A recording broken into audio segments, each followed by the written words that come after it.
आखिर रामनवमी क्यों मनाई जाती है और श्री राम के जन्म से जुड़ा ऐसा कौन सा रहस्य है जिसे बहुत कम लोग जानते हैं।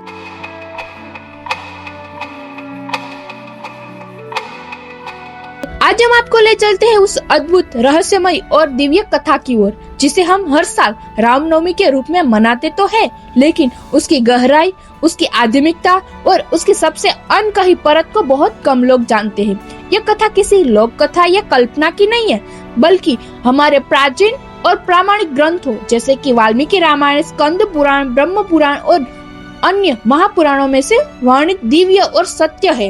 यह वो रहस्य है जो सदियों से शास्त्रों में छुपा हुआ है, लेकिन जनमानस तक पूरी तरह नहीं पहुंच पाया। त्रेता युग का समय था और धरती पर धर्म और अधर्म का संतुलन धीरे धीरे बिगड़ने लगा था। सत्य, करुणा और न्याय की जगह अहंकार, क्रूरता और अत्याचार बढ़ने लगे थे। एक ओर ऋषि मुनियों तपस्या में लीन थे, तो दूसरी ओर अधर्म अपनी चरम सीमा पर पहुंच चुका था। इस अधर्म का सबसे बड़ा प्रतीक लंका का राजा रावण था। रावण ने केवल एक राक्षस ही नहीं था, बल्कि महान, विद्वान, शिव भक्त और अत्यंत शक्तिशाली राजा था। लेकिन उसका अहंकार ही उसका सबसे बड़ा शत्रु बन गया। उसने देवताओं को पराजित किया, ऋषियों के यज्ञ भंग किए और पूरी पृथ्वी को भय तथा अहंकार में डाल दिया। उसका आतंक इतना बढ़ गया कि देवता भी असहाय हो गए। जब यह अत्याचार असहनीय हो गया, तब सभी देवता, ऋषि मुनि एकत्र होकर ब्रह्मा जी के पास पहुँचे। तब ब्रह्मदेव ने कहा, अब केवल भगवान विष्णु ही इस संकट का समाधान कर सकते हैं। फिर ब्रह्मदेव ने ध्यान लगाया और भगवान विष्णु प्रकट हुए। उनकी दिव्य आभा से पूरा ब्रह्मांड आलोकित हो उठा। भगवान विष्णु ने शांत और दृढ़ स्वर से कहा, मैं स्वयं पृथ्वी पर अवतार लूंगा और अयोध्या के सूर्यवंशी राजा दशरथ के पुत्र के रूप में जन्म लूंगा। मैं मानव रूप में रहकर धर्म की स्थापना करूंगा, अधर्म का नाश करूंगा और रावण जैसे दुष्टों का अंत करूंगा। यह सुनकर देवताओं के हृदय में शांति की किरण जग उठी। उधर अयोध्या नगरी में राजा दशरथ का शासन था। अयोध्या इतनी समृद्ध और सुंदर थी कि उसे स्वर्ग के समान माना जाता था। प्रजा सुखी थी, धर्म का पालन होता था, यज्ञ हवन नियमित रूप से किए जाते थे। लेकिन इस समृद्धि के पीछे राजा दशरथ के जीवन में एक गहरा खालीपना था। वे निसंतान थे।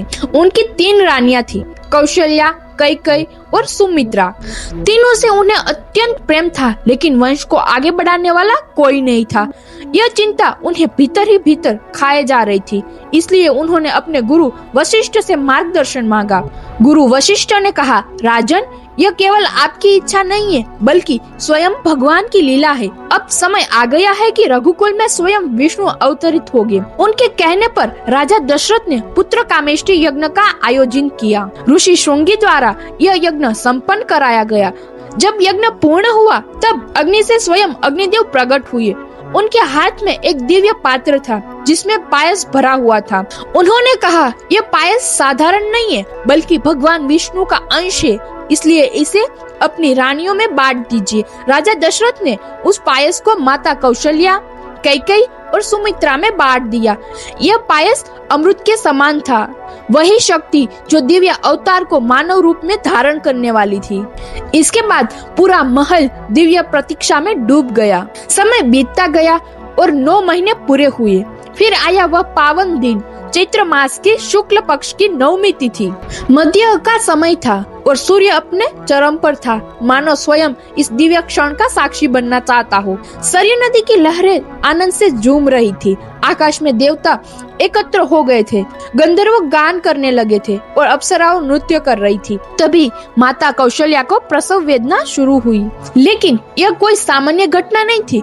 अचानक पूरा कक्ष दिव्य प्रकाश में भर गया और वातावरण में एक अद्भुत शांति तथा ऊर्जा फैल गई।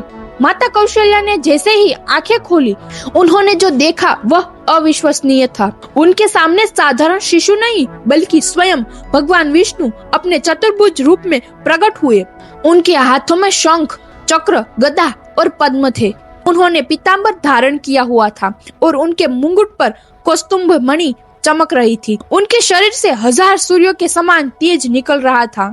यह वही दिव्य रूप था जिसे शास्त्रों में रामो विष्णु रूपेण कहा गया है। माता कौशल्या यह दृश्य देखकर स्तब्ध रह गई। उनके हृदय में आनंद भी था और भय भी था।